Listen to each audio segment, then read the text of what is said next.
हम लोगों ने पिछली क्लास में यहाँ तक देख लिया था कि जब हमारी नाड़ियां मलों से भरी हुई हैं तो प्राण वायु का उसमें संचरण ठीक से नहीं होगा।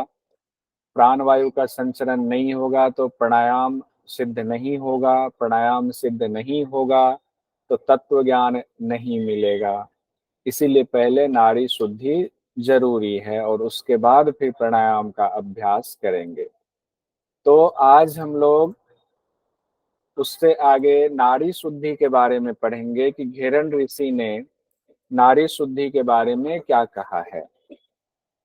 घेरन ऋषि कहते हैं नारी शुद्धि द्विविधा प्रोक्ता समनु निर्मनु तथा बीजेन समनु कुर्यात निर्मनु धौति कर्मणा। यानी कि नारी शुद्धि दो प्रकार से कही गई है, समनु और निर्मनु। तो ध्यान रखिएगा, नारी शोधन के कितने प्रकार बताए गए हैं घेरन संहिता में, तो दो प्रकार बताए गए हैं, समनु और निर्मनु। समनु और निर्मनु इसको याद कर लेंगे। समनु जो स है, स मतलब उसके साथ, नि मतलब उससे हटा हुआ, निर्मनु। तो क्या चीज स साथ में और क्या चीज साथ में नहीं, तो कहा गया है समनु मतलब बीज मंत्र के साथ जिसको किया जाता है वो समनु है, और जिसमें बीज मंत्र नहीं है, भौतिक कर्म के द्वारा किया जाता है, वो निर्मनु है। तो बीजेन समनु कुर्यात, यानी कि बीजेन मतलब समनु जो नारी शुद्धि है वो बीज मंत्र के साथ किया जाता है। निर्मनु नारी शुद्धि भौतिक कर्म से किया जाता है। अब सटकर्म के दौरान हम लोगों ने भौतिक कर्म को देखा हुआ था। तो घेरन ऋषि कहते हैं कि जब सटकर्म के दौरान भौतिक कर्म तुम पढ़ चुके थे तो उससे भी नारियों की शुद्धि होती है। उससे जो नारी शुद्धि होती है उसको निर्मनु नारी शुद्धि कहते हैं। अब जो बीज मंत्र के साथ हम अभ्यास करेंगे उसको समनु नारी शुद्धि कहेंगे। तो नारी शोधन के दो प्रकार हुए, समनु और निर्मनु। बीज मंत्र के साथ होने वाले को समनु, भौतिक कर्म से होने वाले को निर्मनु कहते हैं। कहते हैं भौतिक कर्म पुरा प्रोक्तम षट कर्म साधने तथा चूर्णुष्व समनु चंड नारी शुद्ध यथा भवेत। यानी कि भौतिक कर्म का तो हमने पहले ही बता दिया है, चंड कपाली जब षट कर्म साधना हमने बताया था।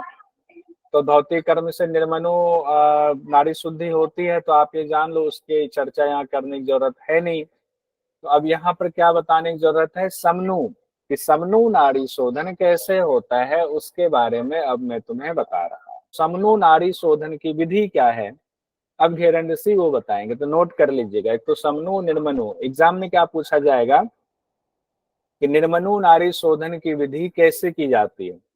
अब नीचे चार ऑप्शन है, अब उसमें धौती कर्म एक होगा आपका, तो धौती कर्म वाला ऑप्शन हमारा सही होगा। और हो सकता है आपको समनु नाड़ी शोधन कैसे किया जाता है, तो उसमें भी बीज मंत्र सहित होगा, भौतिक कर्म होगा, दो और ऑप्शन कुछ दिया जा सकता है, तो बीज मंत्र के साथ होगा। तो समनु नाड़ी शोधन की विधि क्या है, उपविश्यासने योगी पद्मासनम पद्मासनम समाचरे। उपविश्य का मतलब होता है नीचे बैठना, कि आप जब खड़े हैं तो आप नीचे बैठ जाएं। तो बैठ गए, बैठने के बाद क्या करेंगे, पद्मासन में स्थित हो जाएंगे। कौन सा आसन लगाएंगे, जब नीचे बैठे तो किस आसन में बैठेंगे, पद्मासन को लगाएंगे। उसके बाद गुरुवादि विन्यासनम, गुरु आदि का न्यास करेंगे। न्यास का मतलब है कि गुरु आदि का ध्यान करना, एक विधि होती है उसकी, उस विधि से गुरु का न्यास करेंगे। अलग अलग शास्त्रों में अलग अलग बताया गया। अगर गुरु हैं तो गुरु के सामने अगर कर रहे हैं तो न्यास का तरीका अलग होगा। अगर गुरु नहीं है, मानसिक तौर पर न्यास कर रहे हैं, तो उसका तरीका अलग होगा, वो गुरु बताएंगे। हालांकि घेरन संहिता में इसके बारे में नहीं बताया गया है कि गुरु का न्यास कैसे करना है। उसके बाद आते हैं, जब हम पद्मासन में बैठ गए, गुरु का ध्यान भी कर लिया, उसके बाद गुरु भाषितम, गुरु ने जैसा उस अभ्यास के बारे में, यानी समनु नारी शोधन कर रहे हैं, तो गुरु ने समनु नारी शोधन की विधि जैसे बताई हुई है उसी प्रकार से हम नारी शुद्धि का अभ्यास करेंगे। तो एक बार फिर देख लेते हैं, कि आराम से बैठ जाएंगे, योगी बैठकर पद्मासन लगाएं, गुरु आदि का न्यास करें, फिर गुरु ने जिस प्रकार से बताया है उस तरह से नाड़ी शुद्धि का अभ्यास करें ताकि प्राणायाम भली प्रकार से हो पाए। अब करेंगे कैसे, पहले बैठने का तरीका बताया गया। कहते हैं वायु बीजम ततो ध्यात्वा धूम्र वर्णम सतेजसम। वायु बीजम ततो ध्यात्वा, पहले वायु बीज का ध्यान करेंगे, वायु बीज मंत्र का ध्यान करेंगे, और उस दौरान ध्यान के दौरान हम देखेंगे कि धूम्र वर्ण से तेज युक्त है, धूम्र वर्ण से तेज युक्त, वायु बीज से युक्त, ऐसा ध्यान करेंगे। फिर चंद्र नाड़ी से हम पूरक करेंगे बीज मंत्र के साथ। कौन सा बीज मंत्र है, वायु बीज मंत्र है, और वायु बीज मंत्र में 16 मात्रा के साथ हम पूरक करेंगे लेफ्ट से, यानी चंद्रमा से। कोई बात नहीं, अगर एक बार में समझ में नहीं आ रहा तो कोई नहीं, हम दोबारा भी इसको रिपीट भी करेंगे, नीचे है। उसके बाद 16 मात्रा में हमने पूरक किया, चतुष्टया मात्राया च कुंभके नैव धारियेत, 64 मात्रा से कुंभक को धारण करेंगे, यानी वायु जो हमने लिया तो जो कुंभक करेंगे वो 64 मात्रा तक कुंभक करेंगे। उसके बाद कहते हैं द्वात्रिंशत मात्राया वायुम सूर्य नाड्या च रेचयेत, 32 मात्रा से रेचक कर देंगे। 16, 64, 32, ध्यान रखिए, 16, 64, 32, 16 में पूरक, 64 में आपका कुंभक हो गया, 32 में आपका रेचक करने के लिए कह रहे हैं।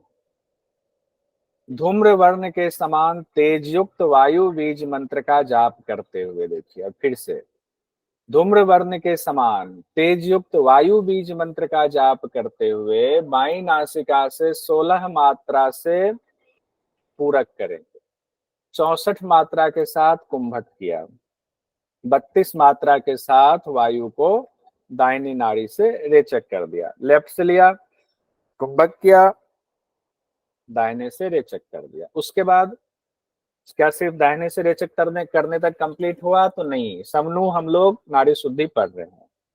उसके बाद कहते हैं उत्थाप्य अग्नि नाभि मूलात, नाभि मूल से अग्नि को उठाना है।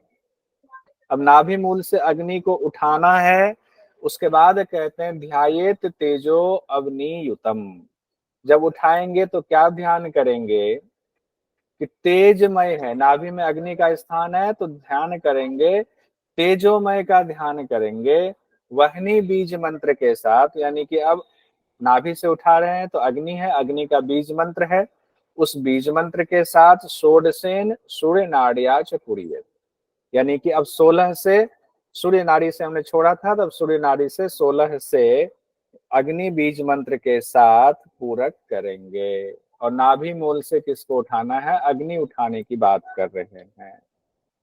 उसके बाद चतुष्टया मात्राया च कुंभके नैव धारियेत, 64 मात्रा के साथ कुंभक धारण करेंगे। द्वात्रिंशन मात्राया वायुम शशि नाड्या च रेचयेत, और 32 मात्रा से लेफ्ट से, यानी चंद्र नाड़ी, शशि नाड्या, शशि मतलब चंद्रमा, चंद्र नाड़ी से रेचक कर देंगे, कितने में, 32 मात्रा के साथ। उसके बाद क्या कहा गया है, लेफ्ट से लिया, कुंभक किया, राइट से छोड़ा, राइट से लिया, कुंभक किया, लेफ्ट से छोड़ा। उसके बाद कहते हैं कि नासिकाग्र पे, नासिका के अग्रभाग पे, नासाग्रे शस दृग बिंबम ध्यात्वा ज्योत्सना समन्वितम, नासिका के अग्रभाग पर चंद्रमा के बिंब का ध्यान करेंगे, किस तरह कि जैसे वो ज्योति से समन्वित चंद्रमा हमारे नाक के अगले हिस्से पर हो, ऐसा हम ध्यान करेंगे। हम बीज षोडशे नैव ईडिया पूर्येन मरुतः, अब नासिका के अग्रभाग पर चांदनी से समन्वित जो चंद्रमा बिंब का ध्यान करते हुए हम बीज मंत्र के साथ 16 मात्रा से पूरक करेंगे, किस नाड़ी से, इड़ा नाड़ी से, इड़ा मतलब बाई नासिका से। उसके बाद कहते हैं चतुष्टया मात्राया च वम बीजे नैव धारियेत, 64 मात्रा के साथ वम बीज मंत्र के साथ कुंभक करेंगे। कुंभक कर रहे हैं तो वम बीज मंत्र से गिनती करेंगे 64। अमृतम प्लावितम ध्यात्वा नारी धौतिम विभावयेत। अब उस दौरान ये भावना करेंगे कि हमारी धौती मतलब हमारा अमृत प्लावित हो रहा है, अमृत से भर रहा है, नारियां अमृत से भर रही हैं। और नारी धौती का मतलब होता है नारी की शुद्धि हो रही है, तो नारी की शुद्धि हो रही है और अमृत से भी भर रहा है, दोनों भाव हम करेंगे। और द्वात्रिंशेन लकारेन दृढ़ भाव्यम विरेचियेत। फिर लम बीज मंत्र के साथ विरेचन कर देंगे। लम बीज मंत्र के साथ विरेचन मतलब वायु का रेचक कर देंगे। तो एक बार फिर से देखिए, फिर हम और अच्छे से एक साथ हमने पूरक कुंभक रेचक हम आपको दिखा। सुधि साधक सबसे पहले वायु बीज मंत्र ऊपर कहा गया था, वायु बीज मंत्र के साथ धूम्र वर्ण तेज युक्त ध्यान करेंगे चंद्र नारी से। वायु बीज मंत्र कौन सा है? वायु बीज मंत्र यम है। हम पढ़ा था ना अभी घेरन संहिता में ही, वायु बीज मंत्र कौन है? यम है, इसीलिए यम यहाँ पर लिखा गया है। जैसे वायु बीज मंत्र कहा तो यम हो जाएगा।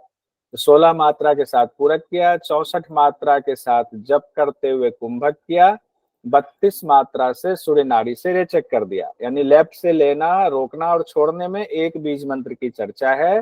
कौन से? यम बीज मंत्र की चर्चा है। फिर जब हम राइट से ले रहे हैं तो उस दौरान कहा गया नाभि से अग्नि तत्व को प्रकट कर या अग्नि तत्व को ऊपर उठाने की बात की गई थी। और अग्नि बीज मंत्र लम होता है मणिपुर चक्र का, तो लम बीज मंत्र के साथ हम अब पूरक करेंगे। तो लम बीज मंत्र का ध्यान करते हुए, उस तेज का ध्यान करते हुए 16 मात्रा से हम पूरक करेंगे राइट से, 64 मात्रा से कुंभक करेंगे, 32 मात्रा के साथ रेचक करेंगे। वायु तत्व का बीज मंत्र क्या है, किस चक्र से संबंधित है ये बताइए, क्योंकि ये अगर याद नहीं रहेगा तो हम कैसे मंत्र। अनाहत चक्र और यम। अनाहत चक्र और यम बीज मंत्र है। अग्नि तत्व का बीज मंत्र क्या है, किस चक्र से संबंधित है? मणिपुर चक्र। मणिपुर चक्र। मणिपुर से और रम रम रम मंत्र। रम बीज मंत्र से है। तो अग्नि तत्व की ही बात की गई है। अग्नि तत्व तो 16 मात्रा से रम बीज मंत्र के साथ जप करते हुए सूर्य नाड़ी से पूरक करेंगे, 64 मात्रा के साथ कुंभक करेंगे, 32 मात्रा के साथ आप चंद्र नाड़ी से रेचक कर देंगे। यहाँ तो एक आवृत्ति आपकी पूरी हुई। एक में वायु बीज मंत्र से लिया, कुंभक किया, छोड़ा। दूसरे में आप अग्नि बीज मंत्र के साथ फिर पूरक किया, कुंभक किया, रेचक कर दिया। तो 16, 64 और 32 की ये मात्रा रही। उसके बाद क्या कहा गया है, अब एक जब पूरा हो गया तब क्या करना है, नासिका के अग्रभाग पर चंद्रमा का ध्यान करना है, जो अपनी चांदनी के साथ बिंब रूप में चमक रहा है।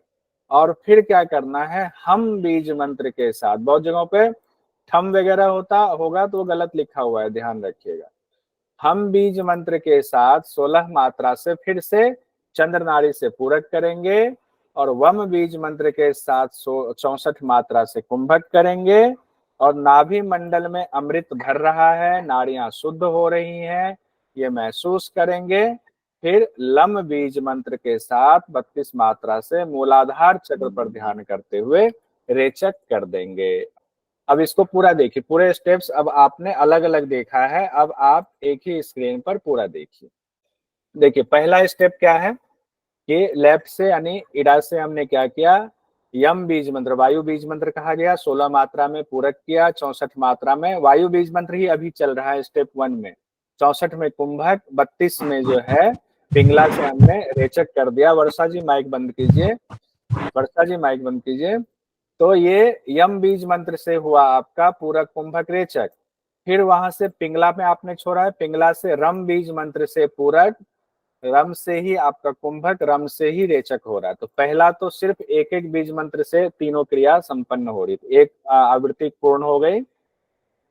उसके बाद दूसरी बार कह रहा है कि लेफ्ट यानी इरा नाड़ी से 16 बीज मंत्र हम बीज मंत्र के साथ में पूरक करेंगे, वम बीज मंत्र के साथ में कुंभक करेंगे और लम बीज मंत्र के साथ में रेचक कर देंगे BSY में। तो यहाँ लिख देते हैं और ठीक है, बिहार श्लोक होगा। श्लोक में हम लिखा है जबकि, ये सही करें, जबकि उसकी व्याख्या में हम ही लिखा है। अब क्लियर हो गया सब लोगों को? अच्छा किया आपने ये भी ऐड करवा दिया। सर 2 स्टेप में वो सेम रहेंगे, स्टेप 1 और स्टेप 2 में बीज मंत्र, और स्टेप 3 में डिफरेंट है? नहीं, स्टेप 1 में अलग बीज मंत्र है। नहीं, स्टेप 1 के जो पूरक, कुंभक और रेचक के है वो सेम है। हाँ, एक ही बीज मंत्र में है। स्टेप 2 के भी पूरक, रेचक, कुंभक सेम है, एंड स्टेप 3 में तीनों के अलग है। हाँ, तीनों के अलग, तीनों के बीज मंत्र अलग है इसमें। अलग, ओके ठीक है। तो इसमें एक तरह से ना 5 बीज मंत्र आ गया आपका। पहले वायु बीज मंत्र, फिर जो है नाभि वाला बीज मंत्र आ गया, अग्नि वाला, फिर उस पर हम, उसके वम, उसके बाद लम आ गया। ये क्या चीज है? समनु नाड़ी शोधन के बारे में बताया गया। और निर्मनु तो सब धोती क्रिया जो षटकर में बताया गया उससे होता है। एवं विधाम नाड़ी शुद्धि कृत्वा नाड़ी विशोधयेत दृढ़ो भूत्वा आसनम कृत्वा प्राणायामम समाचरेत। तो अब क्या हुआ कि नाड़ी शुद्धि को सिद्ध करने के बाद एक स्थान में आप स्थिर हो जाएं, बैठ जाएं, दृढ़ो भूत्वा आसनम, और उसके बाद फिर प्राणायाम का अभ्यास करें, कृत्वा प्राणायामम समाचरेत। अब यहाँ पर समनु के बाद अब प्राणायाम का अभ्यास करेंगे। तो प्राणायाम कितने बताए गए हैं? अब देखिए घेरन संहिता पे प्राणायाम कौन से हैं। सहित सूर्य भेदश्च उज्जाई शीतली तथा भस्त्रिका भ्रामरी मूर्छा केवली च अष्ट कुंभकाः। सहित कुंभक, सूर्य भेदी कुंभक, उज्जयी कुंभक, शीतली कुंभक, भस्त्रिका कुंभक, भ्रामरी कुंभक, मूर्छा कुंभक और केवली कुंभक, ये 8 कुंभक बताए गए। सहित सूर्य भेदी, उज्जयी, शीतली, भस्त्रिका, भ्रामरी, मूर्छा, केवली। सहित सूर्य भेदी, उज्जयी, शीतली, भस्त्रिका, भ्रामरी, मूर्छा, केवली।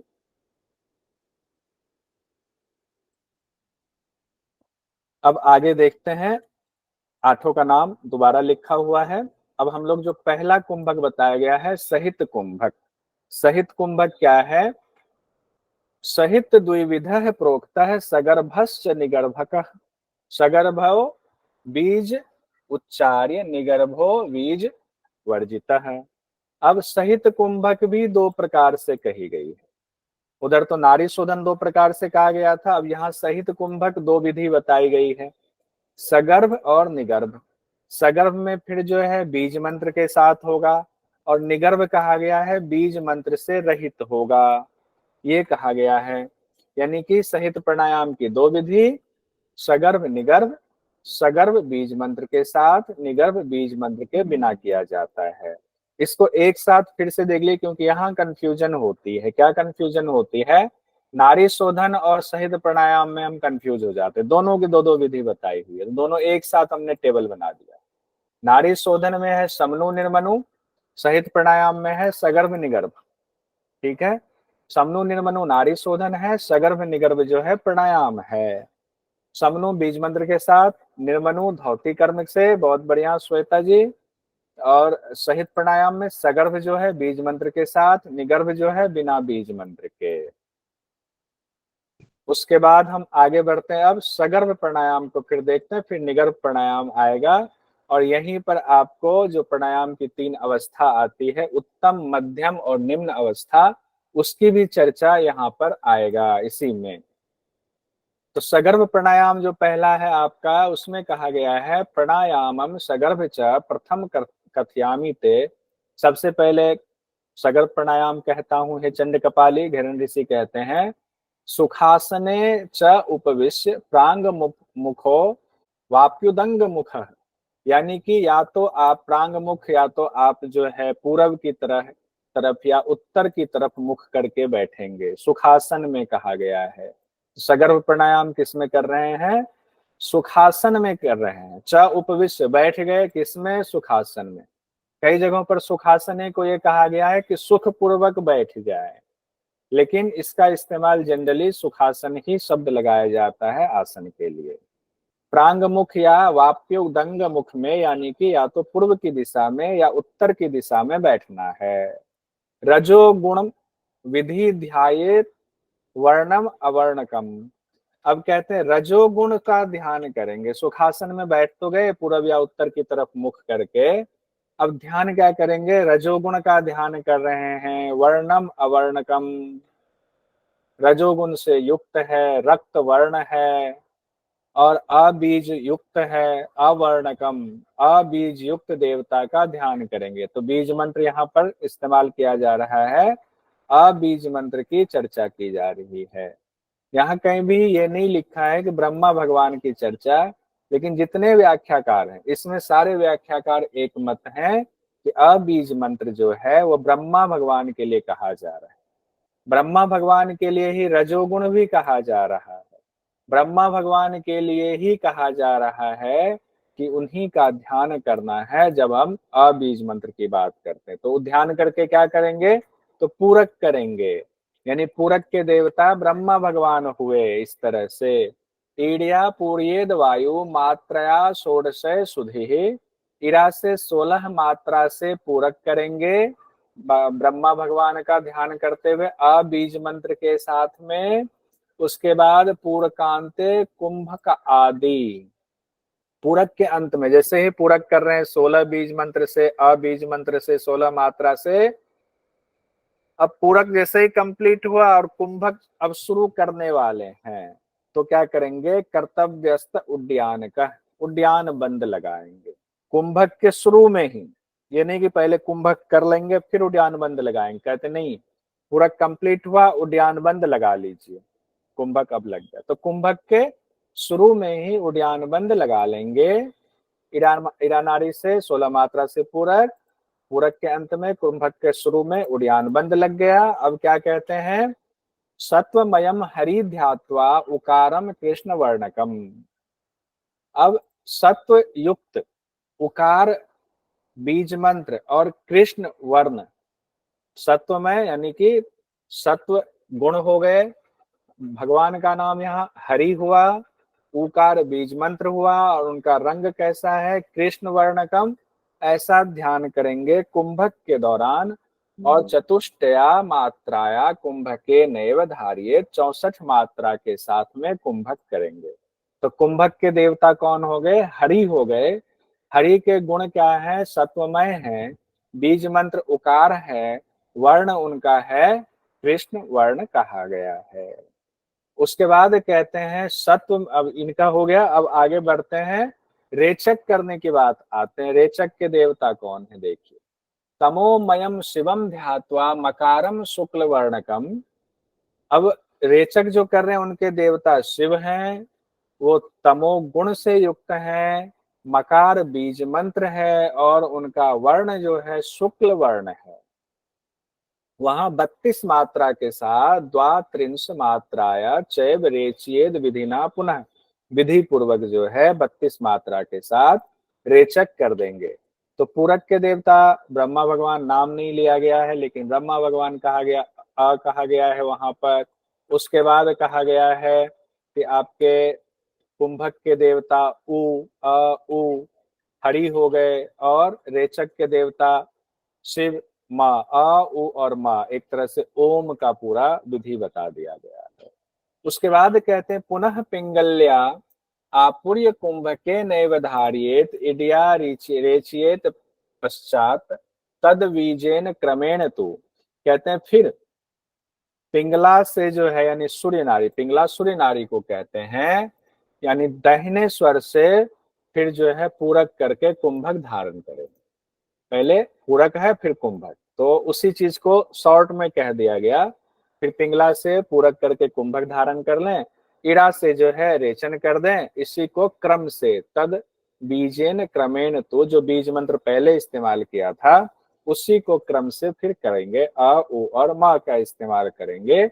इसी तरह से बार बार लेना और छोड़ना है, यानी अनुलोम और विलोम करना है। वारम वारम च साधियेत, इसी प्रकार पुनः पुनः उसका साधना करेंगे। पूरकांते कुंभकांतम, यानी पूरक के अंत में, कुंभक के अंत में, यानी पूरक और कुंभक करने के बाद। इसका अर्थ ये हुआ पूरकांते कुंभकांतम। पूरक और कुंभक जो हम कर रहे हैं, जो बार बार हो रहा है, पूरक भी हो रहा है कुंभक भी हो रहा है, जो पूरी प्रक्रिया के बाद, उस दौरान क्या कहा गया है, धृतम नासापुटम द्वयम, दोनों नासापुट को बार बार दबाना है। कैसे दबाना, विधि बताई गई है। कनिष्ठा अनामिका अंगुष्ठ है, कनिष्ठा अनामिका और अंगुष्ठ, तर्जनी और मध्यमा के बिना। या तो ऐसे लोग लगाते हैं जिसको प्रणव मुद्रा कहते हैं, तो इसमें तर्जनी मध्यमा बिना, तो तर्जनी ये हुआ, मध्यमा ये हुआ, इसके बिना जो है नाक को दबाना छोड़ना है जब श्वास ले रहे हैं। ठीक है, अब ऐसे रखते हैं, बहुत सारे लोग ऐसे रख लेते हैं, ऐसे ऐसे रख लेते हैं। उसके बाद कहते हैं, एक बार फिर से पूरा देखिए, सगर प्राणायाम का है, पूर्व या उत्तर की दिशा में सुखासन में बैठ जाएंगे। रजोगुण प्रधान लाल वर्ण से युक्त ब्रह्मा भगवान का ध्यान करते हुए बीज मंत्र के साथ 16 मात्रा में पूरक करेंगे। फिर जो है उद्यान बंद लगाएंगे। उद्यान बंद कब लगाएंगे, कुंभक प्रारंभ करने से ठीक पहले लगाएंगे। फिर सतोगुणी हरि का ध्यान करेंगे, जिनका बीज मंत्र ओंकार ऊ है, उकार है, और वो सुशोभित हैं कृष्ण वर्ण से, उनका ध्यान करके 64 मात्रा से कुंभक लगाएंगे। फिर जब रेचक करेंगे तो रेचक के देवता कौन है, शिव कहा गया है, भगवान शिव को तमोगुण से युक्त हैं, मकार बीज मंत्र है, शुक्ल वर्ण है। अब ये पूछा जाता है 32 मात्रा से विधि पूर्वक रेचक कर लेंगे। अब इसको, उसके बाद क्या कहा गया, फिर से ऊपर बताए विधि के मुताबिक ही क्रम से बीज मंत्र के साथ पिंगला यानी दाहिने, उसी को फिर उल्टा कर देंगे। वही कहा गया, अनुलोम विलोम को बारंबार अभ्यास करेंगे। इसमें कहा गया तर्जनी और मध्यमा के बिना, तर्जनी और मध्यमा को तो छोड़ना है, तो कनिष्ठ अनामिका और अंगुष्ठ का इस्तेमाल करते हुए नाक को बंद करेंगे। इसको इस प्रकार से अब देखिए चार्ट में। चार्ट में ये है पूरक, कुंभक और रेचक। लेफ्ट से 16 मात्रा पूरक, बीज मंत्र अ, गुण है रजोगुण, देवता ब्रह्मा, वर्ण रक्त वर्ण हो गया। कुंभक है, उसमें 64 मात्रा से बीज मंत्र उकार, गुण सत्व गुण, देवता हरि, वर्ण कृष्ण, कृष्ण मतलब काला। फिर रेचक है 32 मात्रा, बीज मंत्र मकार है, गुण तमोगुण है, देवता शिव है, वर्ण शुक्ल है। जनरली भगवान शिव को हम कृष्ण मान लेते, लेकिन नहीं, भगवान श्री कृष्ण, हरि को भगवान श्री कृष्ण कहा जाता है ना, ऐसे निमोनिक बना लीजिएगा। हरि है तो भगवान श्री कृष्ण है, तो उनका वर्ण कृष्ण हो गया। शिव भगवान शुक्ल वर्ण कहा गया है, और अब ब्रह्मा देवता को रक्त वर्ण कहा गया है। अब सवाल आपसे क्या पूछा जाता है कई बार कि सगर प्राणायाम किस आसन में करना चाहिए, तो कहा गया था। मात्रा सुखासन में। हाँ, मात्रा देवता और वर्ण को लेकर भी सवाल पूछे जाते हैं, तो उसको एक बार फिर से हमने नीचे लिखा है छोटा करके। अब इसमें हमने वो नहीं लिखा हुआ, इसमें सिर्फ हमने लिखा है पूरक, कुंभक, रेचक, देवता, वर्ण और बीज मंत्र। तो देवता हो गए ब्रह्मा, रक्त वर्ण, बीज मंत्र क्या हुआ कुंभक में देवता विष्णु, वर्ण क्या हो गया इनका बताइए, कृष्ण वर्ण, कृष्ण वर्ण, बीज मंत्र ओ, और रेचक के देवता भगवान शिव हो गए, वर्ण क्या हो गया शुक्ल वर्ण, शुक्ल, बीज मंत्र या तो ऐसे भी हो सकता है, अकार उकार मकार, अ उ और म। तो ये यहाँ से क्वेश्चन आपको क्या पूछ दिया जाएगा, घेरन संहिता के मुताबिक पूरक के देवता कौन है, उनका वर्ण क्या है, बीज मंत्र क्या है, इसको सही कूट को चुने। पल्लवी पवार जी बताया, तो इस तरह से क्वेश्चन पूछा इससे। हाँ सर, ये जो अभी चार्ट बताया ना, इसमें देवता जो है माँ का वो विष्णु है, बराबर है। ऊपर जो है तो कृष्ण बोल रहा है। माँ के देवता विष्णु नहीं है, ओके सॉरी, ओके सर, वो के देवता हरि है, हरि के लिए ना, या विष्णु क्या है ना, हरि के, हाँ विष्णु को ही बोलता है ना, हाँ बोलते हैं, लेकिन नाम हम एग्जैक्ट क्या बता हरि बोलते, ठीक है कोई बात, हाँ एग्जैक्ट शब्द यही कहा गया। विष्णु पूछ दें कोई बात नहीं, विष्णु होंगे, हरि नहीं होंगे, विष्णु होंगे, विष्णु कर देंगे, कोई बात। अब कोई कंफ्यूजन तो नहीं कहीं पे? नहीं सर, एक्सक्यूज मी सर। हाँ शाम लीजिए सर, इनकी शैया से इनका जो वर्ण है वो याद रख सकते, जैसे कि ब्रह्मा जी है जो कमल पर विराजित है, तो रक्तवर्ण। हरि जो है वो शेषनाग पर विराजित है तो उनका वर्ण काला। कृष्ण। और जो शिव जी है वो हिमालय में वास करते तो जहाँ पर हाँ, बर्फ रहता है तो इसलिए उसका वर्ण शुक्ल। इस तरीके से हम उनके स्थान के ऊपर से इसे याद रख सकते हैं। बहुत सुंदर, वाह, बहुत सुंदर। सब लोगों ने सुन लिया ना, ऐसे याद रख सकते हैं उनके वर्ण का। बहुत सुंदर, बहुत बढ़िया। आइए, ऐसे ये निमोनिक, ऐसे ही आप लोगों को निमोनिक कुछ बनाए हुए हो पहले से, सब लोग मास्टर किए हुए हैं, तो बीच बीच में शेयर कर दिया कीजिए हैंड रेज करके। बहुत सुंदर। अब आइए सर एक बार रिपीट करेंगे? अब रिपीट रिकॉर्डिंग में देख लीजिएगा, 10 ही मिनट बचा है, निग्रह प्राणायाम हो जाए, ठीक है? तो थोड़ा सा इसी बहाने रिकॉर्डिंग भी तो सुन लेंगे। आइए निगर्भ प्राणायाम देख लेते हैं सगर्भ के बाद। निगर्भ में कहते हैं, प्राणायामो निगर्भस्तु विना बीजेन जायते, वाम जानु परिन्यस्तम वाम पाणी तलम भ्रमेत, एकादिश पर्यंतम पूरक कुंभक रेचकम। अब क्या कहते हैं, प्राणायाम जो है निगर्भ बिना बीज मंत्र के किया जाता है। वाम जानु परिन्यस्तम, यानी बाई जो आपकी जानु है, घुटना है, उस पर वाम पानी तलम परिन्यस्तम, बाई हथेली पानी तल हाथ, वाम हाथ और तल, तो बाई हथेली का जो तलवा है, मतलब ये जो तलहथी है, इसको आप वाम जानु पर, वाम घुटने पर एक बार घुमाएंगे ऐसे। तो उसको, इसमें व्याख्या में हर जगह ये बात दी गई है, उसको घुमाने की बात यहाँ कह रहे हैं। भ्रमित, एक बार घुमाएंगे तो एक मात्रा होती है, एक बार घुमाएंगे तो एक मात्रा होती है, ऐसे हो गया, एक बार घुमाया एक मात्रा। तो घुमाएंगे और इस तरह से 1 से लेकर 100 तक, एकादि शत पर्यंतम, 1 से लेकर 100 तक पूरक कुंभक रेचक होता है।